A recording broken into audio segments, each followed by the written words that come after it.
Hi అండి. నమస్తే. My beautiful family అంతా బాగున్నారు కదూ. మీ సుస్వరవాణిలు బాగుందండి. నేను ఇప్పటి వరకు మానసిక, శారీరక సౌందర్యంపై రకరకాల వీడియోలు నా పరిధిలో నాకు తెలిసిన విషయాలు మీతో పంచుకుంటున్నాను. ఈరోజు ఒక స్పెషల్ పర్సన్ గురించి కొన్ని విశేషాలు మీతో పంచుకోవాలనుకుంటున్నానండి. కొంతమంది పేరు చెప్పగానే మనసులో ప్రేమతో నిండిన గౌరవభావంతో చేతులెత్తి నమస్కరించాలనిపిస్తుంది. అలాంటి వారే శ్రీమతి డొక్కా సీతమ్మ గారు. మీలో చాలామందికి డొక్కా సీతమ్మ గారి గురించి తెలిసే ఉంటుంది. తెలియని వారు ఒక ప్రేమమూర్తి గురించి తెలుసుకున్న వారు అవుతారు. వారి ఇంటిని కూడా చూసిన వారు అవుతారు. అలాగే నా ఛానల్లో ఈ వీడియో నాకు ఒక జ్ఞాపకం. అందుకే ఈ చిన్ని ప్రయత్నం. అన్ని దానాల్లో అన్నదానం గొప్పదని అంటారు. ఎందుకంటే ఆకలికి ధనిక పేదలు తేడాలు కులమత భేదాలు ఉండవు కదా. అందరినీ సమానంగా భావించేది ఆకలి మాత్రమే. ఇలాపై ఆకలన్న వారికి అన్నం పెట్టిన అన్నపూర్ణమ్మ కోనసీమకు చెందిన డొక్కా సీతమ్మ గారు. ఈమెనే ఆంధ్రుల అన్నపూర్ణమ్మ అంటారు. తెలుగువారి కీర్తిని ఇంగ్లాండ్ వరకు తెలిసేలా చేసిన మహిళామూర్తి డొక్కా సీతమ్మ గారు.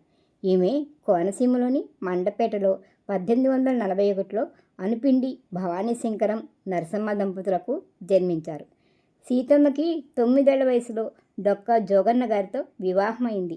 అప్పటి నుండి సీతమ్మ గారి పేరు డొక్కా సీతమ్మగా పిలవడం మొదలైంది. అలా డొక్కా సీతమ్మ గారు కోనసీమ జిల్లాలో లంకల గన్నవరంలో వివాహ జీవితం ప్రారంభమైంది. వారికి 4 సంతానం. ఈరోజు నా వాయిస్ మీకు కొంచెం ఇబ్బందిగా అనిపించవచ్చు, అర్థం చేసుకోండి మిత్రమా. డొక్కా సీతమ్మ గారి పేరు వినగానే తెలియని వారు ఆమె స్వాతంత్రోద్యమంలో పాల్గొన్న వీరవనితను ధీరవనితను అనుకుంటారు. కానీ డొక్కా సీతమ్మ గారు నిరంతర అన్నదాత. ఆకలితో ఎవరు వచ్చినా లేదనకుండా కడుపు నిండా అన్నం పెట్టేవారట. ఆవిడ చేసే అన్నదానానికి రాత్రి పగలు దూరం దగ్గర కుల మత జాతి భేదాలు లేకుండా ఎంత రాత్రైనా సరే గుమ్మం ముందుకొచ్చి అమ్మ ఆకలి అన్నం పెట్టు అని అడిగిన ప్రతి వారికి అన్నం పెట్టేవారట. ఆ రోజుల్లో ఒక ఊరి నుండి మరొక చోటికి వెళ్ళడానికి ప్రయాణ సాధనాలు ఏమీ ఉండేవి కావట. ఎడ్ల బండ్లతో ప్రయాణం చేసేవారంతా ఆకలితో సీతమ్మ గారింటికి వెళ్ళి భోజనం చేయడం, తదుపరి ప్రయాణం సాగించడం ఇలా ఉండేవారట. వేళ ఏదైనా సరే తమ ఇంటికి వచ్చిన వారికి సీతమ్మ గారు అన్నం పెట్టి పంపించేవారట. ఈ పనిని ఆమె పవిత్రమైన కార్యంగా భావించేవారు. దానికి భర్త జోగన్న గారి సహకారం అందించేవారట. ఇంటికి వచ్చిన వారందరికీ కాదు లేదనకుండా నిరంతరం ఇలా అన్నదానం పెట్టి పంపుతున్న డొక్కా సీతమ్మ గారి పేరు ఉభయ గోదావరి జిల్లాల్లో అన్నపూర్ణమ్మగా మారుమోగింది. ఆ రోజుల్లో రేవులు దాటి ప్రయాణ సౌకర్యాలు లేక ఎంతోమంది మార్గ మధ్యలో ఉన్న లంకల గన్నవరంలో ఆగేవారు. సీతమ్మ గారి గురించి విని వారి ఇంటికి వచ్చేవారట. వారు వచ్చిన వేళకి వండిన అన్నం లేకపోతే ముందుగా వారందరికీ మజ్జిగ ఇచ్చి తర్వాత అన్నం వండి పెట్టి వారి కడుపు నింపేవారట సీతమ్మ గారు. ప్రతిరోజు ఇలా అన్నదాన ప్రక్రియ ఎన్నో ఏళ్లపాటు చేయడం వల్ల క్రమంగా సీతమ్మ గారి ఆరోగ్యం దెబ్బతిన్నదట. అయినా సీతమ్మ తన అన్నదాన కార్యక్రమానికి ఆటంకం కలుగుతుందేమోనని అనుకుని భర్తకి తన ఆరోగ్య విషయం తెలియనిచ్చేవారు కాదట. కానీ రోజురోజుకి ఆమె ఆరోగ్య పరిస్థితి చూస్తున్న భర్త జోగన్న గారు సీతమ్మని విశ్రాంతి తీసుకోమని చెప్పేవారట. భోజనం పెట్టడానికి సమయం పెట్టమని చెప్పేవారంట. కానీ ఇంటికి వచ్చే అతిథులకి పేదలకి ఇబ్బంది కలుగుతుందని సీతమ్మ గారు తన ఆరోగ్యం బాగానే ఉందని చెప్పి అన్నదానాన్ని కొనసాగించేవారంట. అందుకనే జోగన్న గారు సీతమ్మకి సహాయంగా కొందరు వంటవారిని పెట్టారంట. వాళ్ళు వంట చేసిన సీతమ్మ మాత్రం అందరికీ తనే స్వయంగా దగ్గరుండి వడ్డించేవారంట. రోజు ఆమె నిద్రపోయే ముందు ఇంటి ముందు నిద్రిస్తున్న వారంతా అన్నం తిన్నారా లేదా అని లాంతరు వెలుగులో అందరినీ పలకరించేవారంట. సీతమ్మ ఒక గదిలో కుండలు పెట్టించి వాటి నిండుగా సద్దానం నింపి ఉంచేవారంట. ఏ అర్ధరాత్రి ఎవరు వచ్చినా వారికి ముందుగా ఆ చలువ అన్నం పెట్టి ఆకలి మంట కాస్త తీర్చి తర్వాత ఈలోపు వంట చేసి తృప్తిగా భోజనం పెట్టి వారిని పంపేవారంట. ఈ అన్నదానం గురించి ఆమె ఎంత నిబద్ధతగా ఉండేవారంటే అన్నదానానికి భంగం కలుగుతుందనే ఉద్దేశంతో ఎప్పుడు ఇల్లు దాటి ఎక్కడికి వెళ్ళేవారు కారంట. కానీ ఒకసారి సీతమ్మ తనకి ఇష్టదైవమైన అంతర్వేది లక్ష్మీ నరసింహస్వామిని దర్శించుకోవడానికి పల్లకిలో బయలుదేరారంట. దారిలో గోదావరి వంతెన వద్ద బోయేవారు పల్లకిని కాసేపు ఆపి పక్కనే వంతెనపై విశ్రాంతి కోసం కూర్చున్నారట. సీతమ్మ పల్లకిలోనే ఉన్నారంట. అప్పుడే అటుగా పడవలో పీగన్నవరం వైపు కొందరు వెళ్తున్నారంట. వారిలో పిల్లలు కూడా ఉన్నారు. పిల్లలు ఆకలికి ఏడుస్తున్నారు. అప్పుడు వారి తల్లిదండ్రులు పిల్లలతో, ఒక అరగంట ఓపిక పట్టండి, మనం గన్నవరం వెళ్తాం, అక్కడ డొక్కా సీతమ్మ గారు ఉంటారు, ఆవిడ ఇంటికి వెడితే మనకి కడుపు నిండా అన్నం పెడుతుంది అని చెప్పారంట. వారి మాటల్ని సీతమ్మ గారు విన్నారు. దాంతో ఆమె అంతర్వేది వెళ్ళడం మానేసి పల్లకిని వెనక్కి తిప్పమని చెప్పి ఇంటికి వచ్చేసారంట. ఎందుకంటే ఆ పసిపిల్లలకి భోజనం వండడం కోసమని ఇలా నిరంతరం అన్నదానంతో ఆస్తులన్నీ కరిగిపోతున్నాయంట. అప్పుడు జోగన్న గారు, మనకి తినడానికి లేదు, ఇక అన్నదానం ఎలా చేస్తావు, ఆపేయమని అన్నారంట. దానికి డొక్కా సీతమ్మ గారు ఒప్పుకోలేదంట. అటువంటి సమయంలోనే ఒకరోజు జోగన్న గారి పొలంలో తవ్వుతుంటే భూమిలో ఒక బిందె, దాని నిండా బంగారు నాణాలు లభించాయంట. దాంతో మళ్ళీ మునిపటిలా రోజు 100 మందికి అన్నదానం చేసేవారంట. ఈ క్రమంలో 1881లో డొక్కా సీతమ్మ గారి భర్త డొక్కా జోగన్న గారు మరణించారంట. ఆయన చనిపోయే ముందు వారి పెద్ద కుమారుడు సుబ్బరాయుడిని పిలిచి తల్లి చేస్తున్న అన్నదాన కార్యక్రమానికి ఎప్పుడూ భంగం కలిగించవద్దని ప్రమాణం చేయించుకుని మరీ కన్నుమూశారంట. భర్త మరణించిన ఎంతో బాధలో కూడా సీతమ్మ అన్నదానం చేస్తుండేవారంట. దీంతో డొక్కా సీతమ్మ గారి పేరు చుట్టుపక్కల ప్రాంతాల్లోనే కాకుండా భారతదేశం అంతా తెలిసింది. చివరికి బ్రిటిష్ చక్రవర్తులకి, రాణిగారికి సైతం తెలిసింది. దాంతో బ్రిటిష్ రాజు తూర్పుగోదావరి జిల్లా కలెక్టర్కి డొక్కా సీతమ్మ గారి ఫోటో తీసి పంపించమని ఉత్తరం రాశారంట. దేనికంటే, నాకు పట్టాభిషేకం జరిగే సమయంలో ఆవిడకి నమస్కారం పెట్టాలి, కానీ ఆవిడ సముద్రం దాటి రారు, కాబట్టి ఆ సమయంలో ఒక సోఫా వేసి ఆవిడ ఫోటో అందులో పెట్టి ఆవిడకు నమస్కారం పెట్టి అప్పుడు పట్టాభిషేకం చేసుకుంటా అని రాశారంట. దాంతో కలెక్టరు ఫోటోగ్రాఫర్ని తీసుకుని ఆవిడ దగ్గరికి వెళ్తే, నేను ఈ సన్మానాల కోసం, ఫోటోల కోసం, నమస్కారాల కోసం అన్నదానం చేయలేదు, నేను నమ్మిన విష్ణుమూర్తికి అన్నం పెడుతున్నానని పెట్టాను, దీనికి ఫోటోలు, పట్టాభిషేకాలు వద్దని ఆవిడ అన్నారు.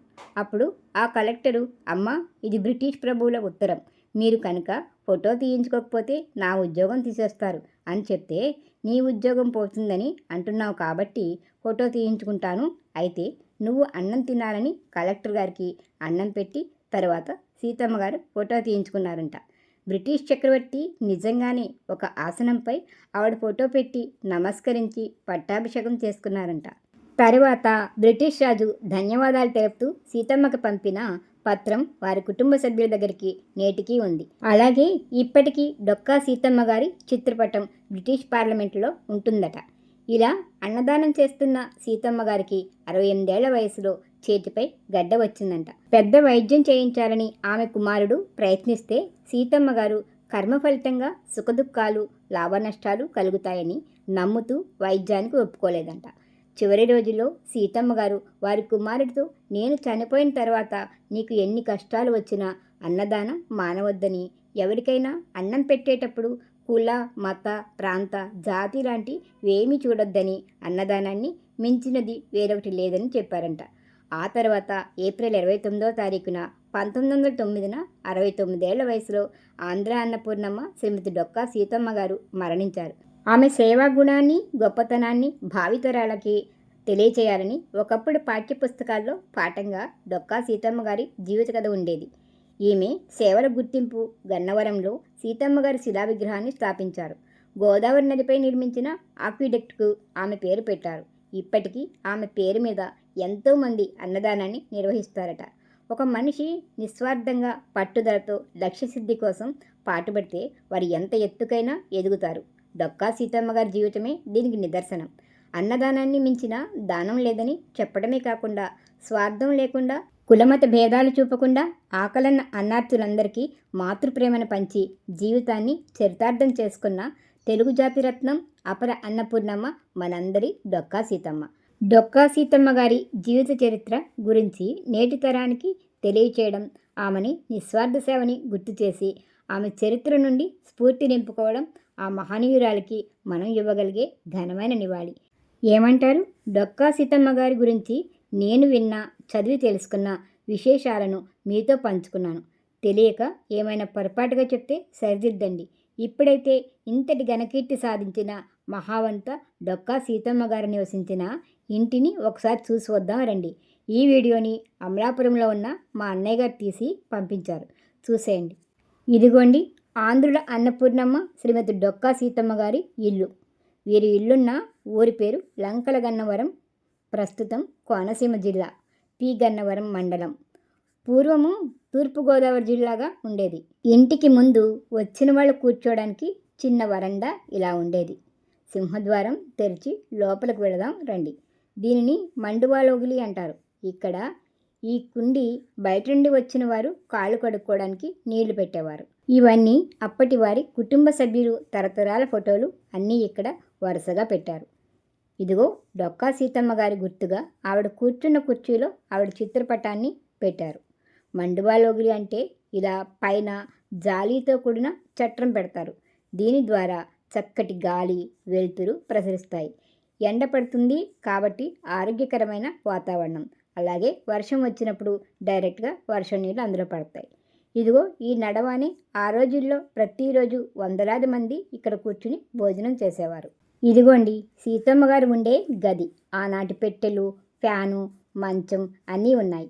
ఇటువైపు రండి. ఇక్కడ కొన్ని విశేషమైన వస్తువులను చూద్దాం. డొక్కా సీతమ్మ గారు రోటీ పచ్చళ్ళకి ప్రసిద్ధి. ఆ రోలు, సన్నికెళ్ళు ఆమె గరిక గడ్డితో కూడా అద్భుతంగా పచ్చడి చేసి పెట్టేవారట. ఇదిగో ఈ పెట్టె చూడండి, దీన్ని బర్మా టేకుతో చేశారు. దీన్ని భోషాణం అంటారు. ఆ రోజుల్లో దానిలో విలువైన వస్తువులు, బంగారం ఉంచేవారట. ప్రస్తుతం ఆమె వంట చేసిన పాత్రలన్నీ కూడా అందులో ఉంచారంట. దీనిలో 3 వంటగదులు ఉంటాయట. ఇల్లు బయటకు చిన్నగా కనిపించినా లోపల చాలా గదులు ఉంటాయి. దానిలో కొంత భాగాన్ని పోస్ట్ ఆఫీసుగా ఇప్పటికీ వాడుతున్నారు. ఇప్పటికీ అక్కడ 5వ తరగతి వారు ఉంటారు. విన్నారుగా అన్నదాత శ్రీమతి డొక్కా సీతమ్మ గారి జీవిత విశేషాలు. చూసారుగా ఆ అన్నపూర్ణమ్మ నివసించిన పవిత్రమైన ఇంటిని. ఎలా అనిపించిందో కామెంట్ పెట్టండి. వీలైతే మీ పిల్లలకి వీడియోని చూపించండి, పిల్లలు తెలుసుకుంటారు.